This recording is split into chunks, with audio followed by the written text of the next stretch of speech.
Please turn your Bibles to James chapter 1.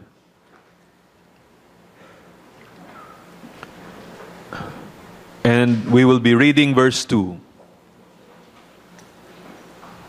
James chapter 1 and verse 2. Yun ang tututukan natin, pero siguro basahin na natin up to verse 4. Chapter 1 verses 2 to 4, but our focus for our study this morning will only be on verse 2. Count it all joy, my brothers, when you meet trials of various kinds. For you know that the testing of your faith produces steadfastness. And let steadfastness have its full effect, that you may be perfect and complete, lacking in nothing. Ang title po natin sa pag-aaral ngayong umaga is How to Rejoice in Trials. How to Rejoice in Trials.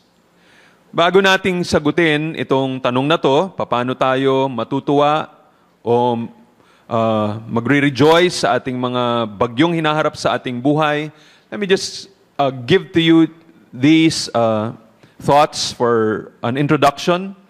Tingnan po ninyo kung paano ka-direct itong si James, no? Diretso sa kaagad na nakikipag-usap sa kanila about their concerns.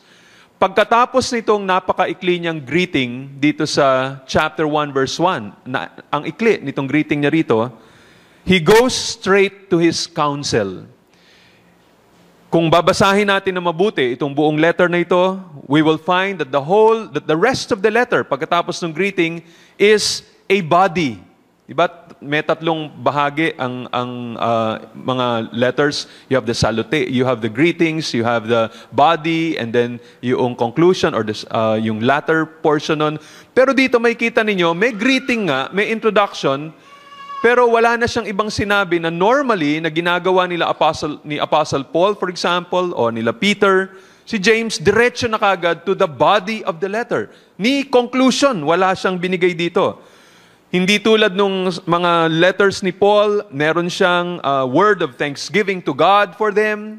Sabi niya, I thank the Lord for you because of this and because of that. Wala siyang prayers para sa kanila. Wala siyang prayer report. Pag prayer report, may kita natin sa ibang epistles ni Paul, sometimes he would say, ito ang prayer ko para sa inyo, para ganito mangyari, para sa inyong mga buhay. So he's just mentioning his prayers for them. Wala tayong makikitang final greeting, wala rin tayong makikitang benediction. So pagkatapos ng greeting, diretso na kagad to the body of the letter. So we find here, he's very direct sa kanyang counsel sa kanila.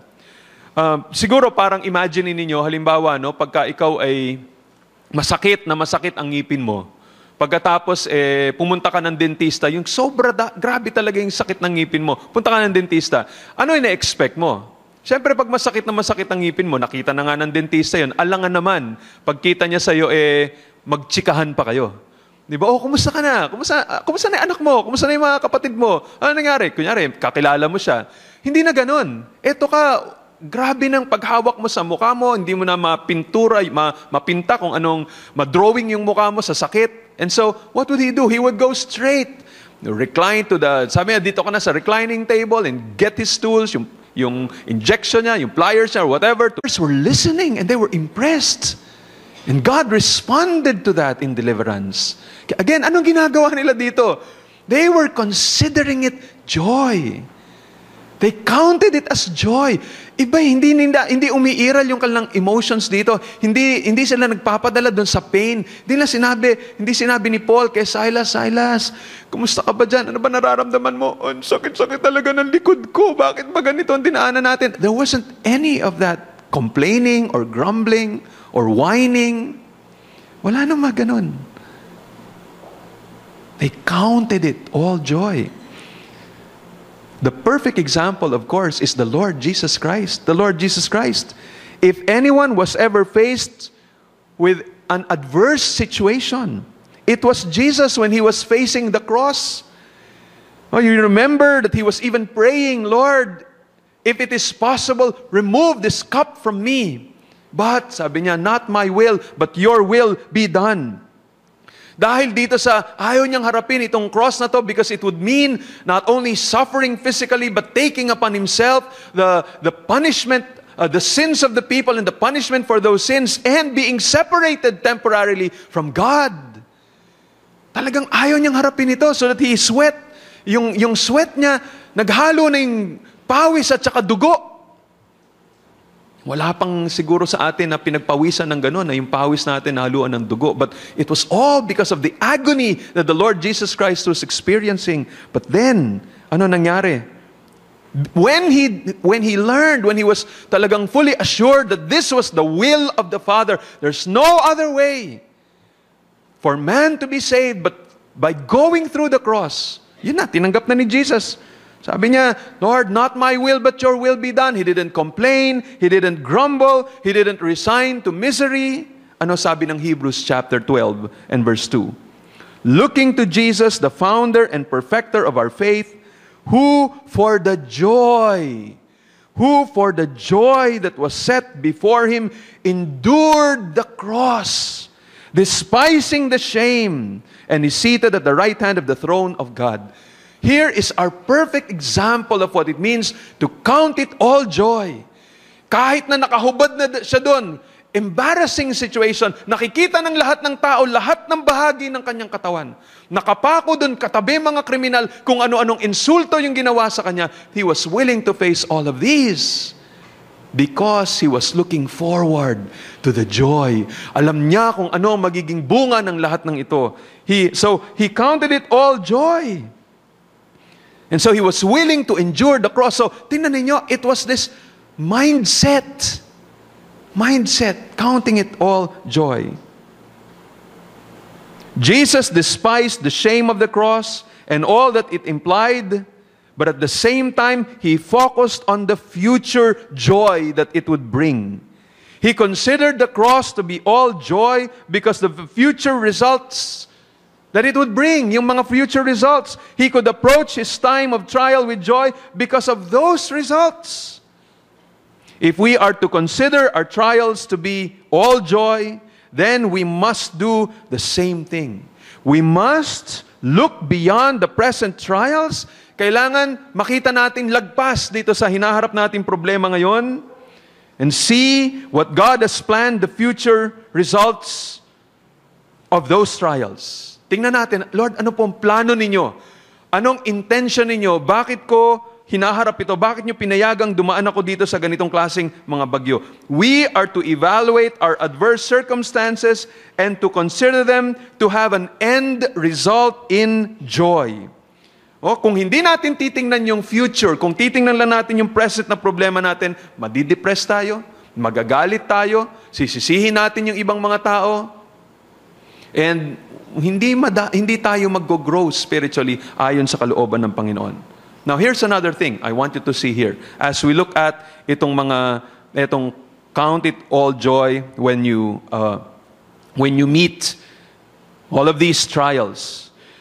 One thing na nakikita kong sinasabi rito ni James is this: we are to expect trials. Tingnan niyo, sabi niya, when you meet trials of various kinds.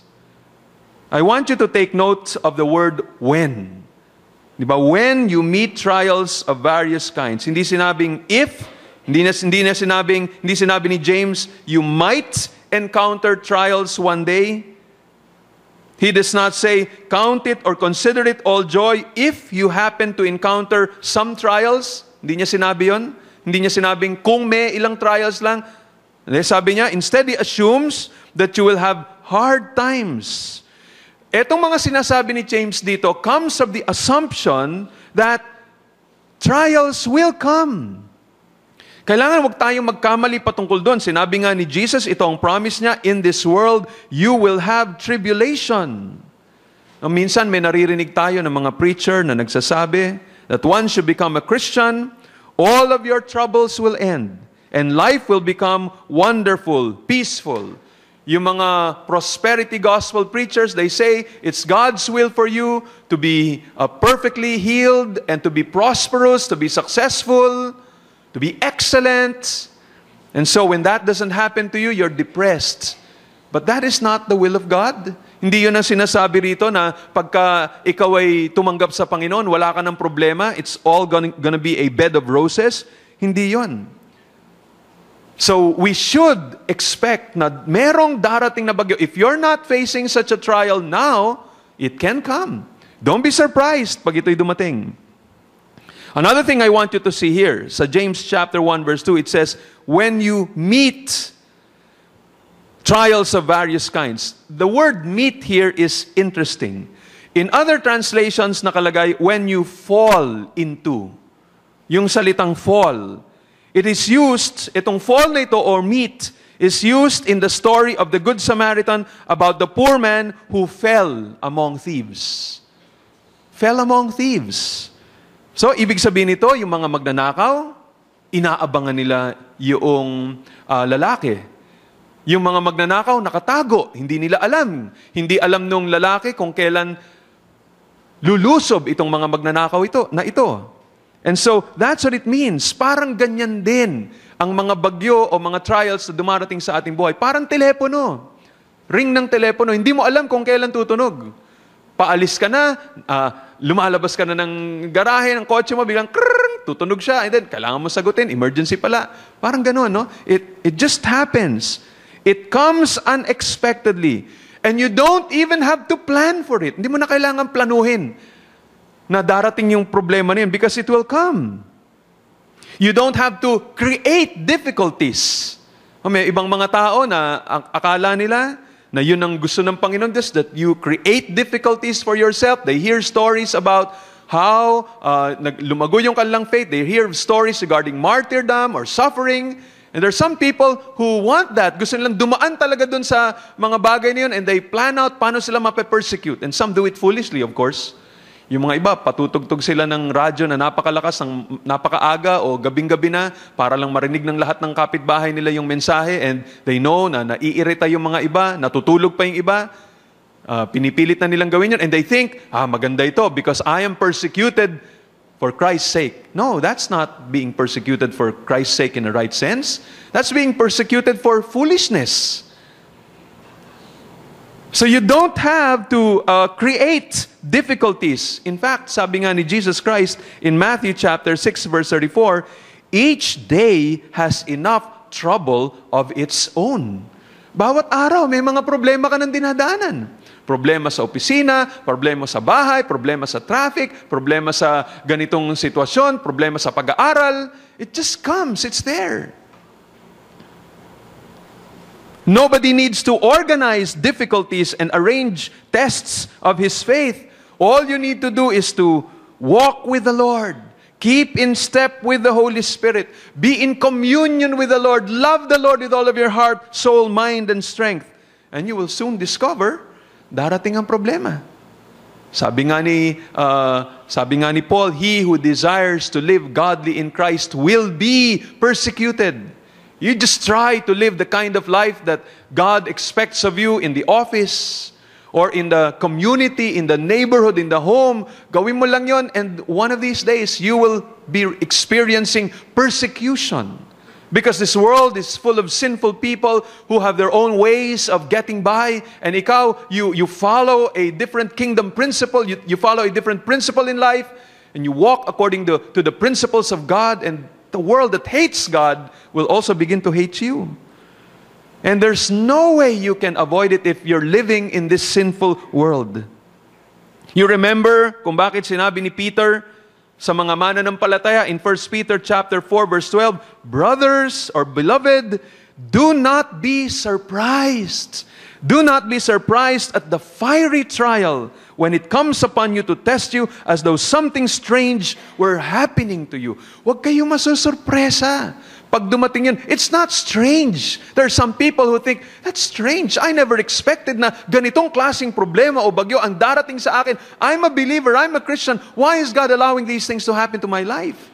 Oh, don't be surprised. It's not strange. That's normal. Some people think, well, that doesn't happen to Christians. It does. Sometimes it does. Well, pag Christian ka, lahat ng mga anak mo, ganun mangyari, hindi mabubuntisan yung dalaga mo, yung binata mo, hindi yun makakakumit ng premarital sex, hindi magdadrugs yan, hindi mahuhuli ng ano yan, ganito at ganyan. Sometimes it does happen. Christians will never fail in their exams. Even bright Christians fail, surprisingly. They just wonder, Lord, ba't ako bumagsak? Nag-aral naman ako ng mabuti. And it just happens.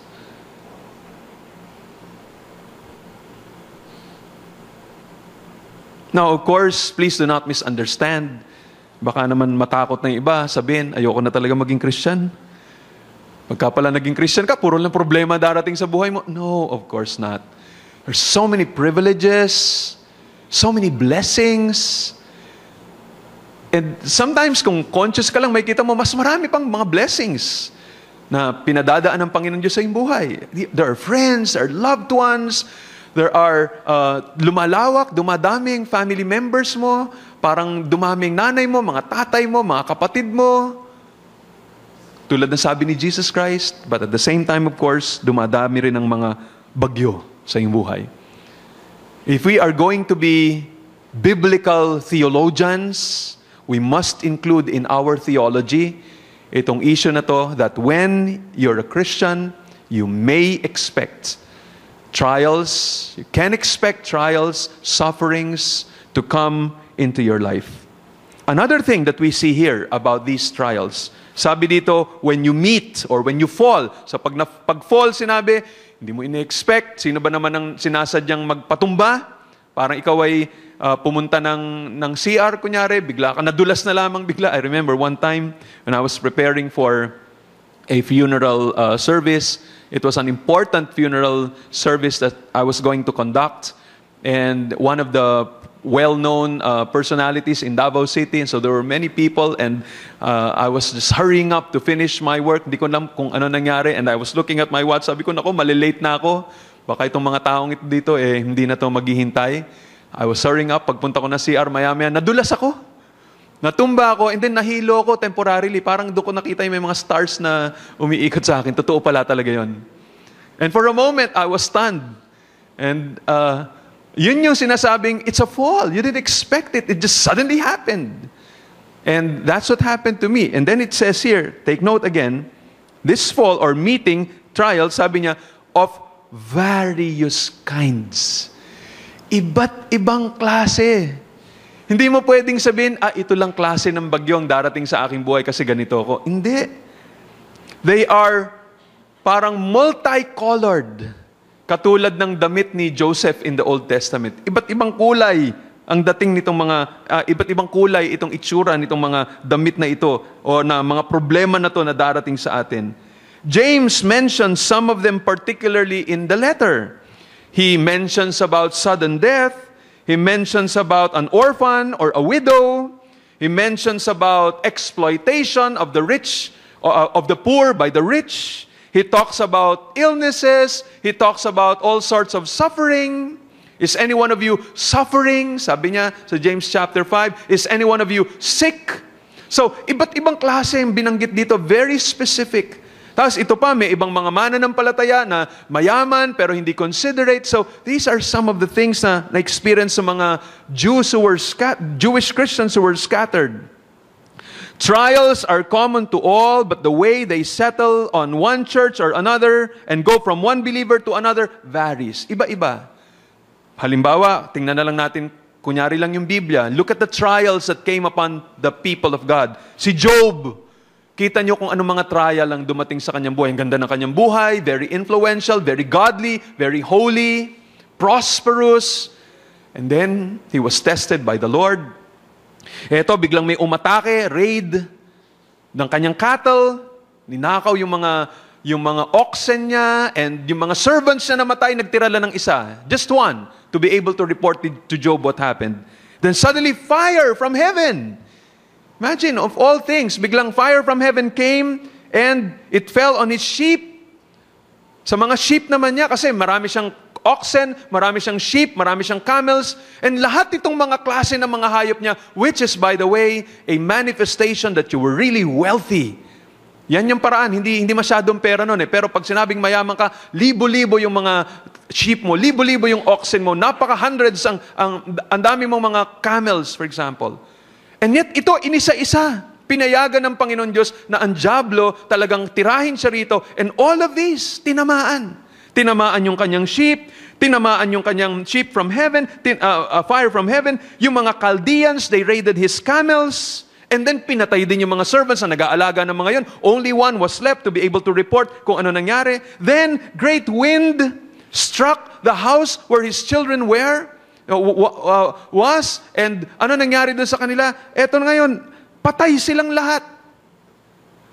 Ang tinira lang ng Panginoon Diyos o pinayagan ng Panginoon Diyos na matira, yung kanyang asawa na immature pa. Na sinabi pa, sumpain mo na lang ang Panginoon Diyos para matapos na buhay mo. One after another, while one person was still reporting. Imagine, no? When the Sabaeans made a raid on the cattle, habang nire-report pa niya ito kay Job, hindi pa siya tapos, dumating na naman yung sumunod. Job, yung sheep, tinamaan ng kidlat. Hindi pa siya tapos mag-report. Job, yung mga Chaldeans, inatake yung camel mo. Hindi pa siya tapos mag-report. Job, yung mga anak mo, ganito nangyari sa kanila. May malakas na ipo-ipo na dumating doon. Patay silang lahat.